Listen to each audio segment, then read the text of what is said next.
have any control over, and they don't inhibit those. One of those is the norovirus. Now, if your hand sanitizer doesn't contain alcohol, then it's likely to contain triclosan, which is a powerful antibacterial agent and often used in making pesticides. It is readily absorbed by the skin, which can directly impact thyroid function and can cause damage to the liver and muscles.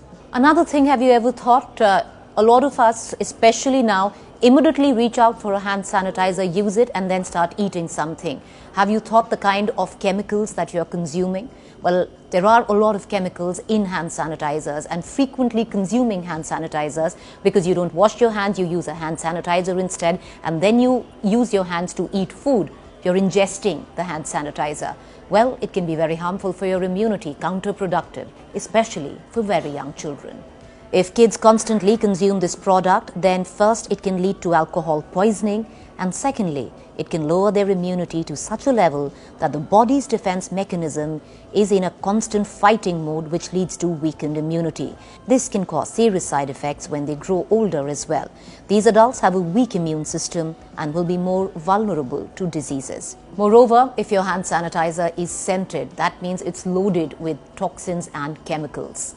Synthetic fragrances contain phthalates, which are endocrine disruptors that mimic hormone and could alter genital development. So hand sanitizers don't just have these medical risks, but also certain physical impact as well if you use them.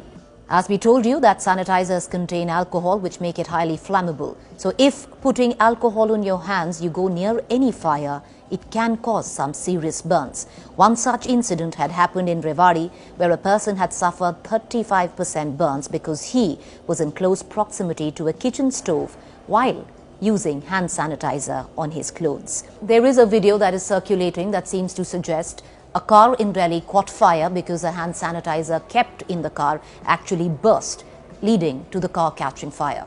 Well, that's not a fact, it's untrue. However, if your sanitizer or hand sanitizer that is kept in the car is a big bottle, it's not airtight and is leaking, then vapors can keep accumulating in the car, making the car a small gas chamber. So all it possibly needs to start a fire is maybe a small spark somewhere, and these gases could then lead to a small fire within the car. So that's a fact, but no, hand sanitizers don't just burst into flames. A lot of you out there thinking that the best way to actually clean your masks that you're using is to dip them into sanitizer and clean them with your little bottle of hand sanitizer. Don't do that, because the vapors are then trapped in cloth, and when you wear your mask after attempting to clean the mask, the fumes would possibly cause nausea or even could lead to possible vomiting.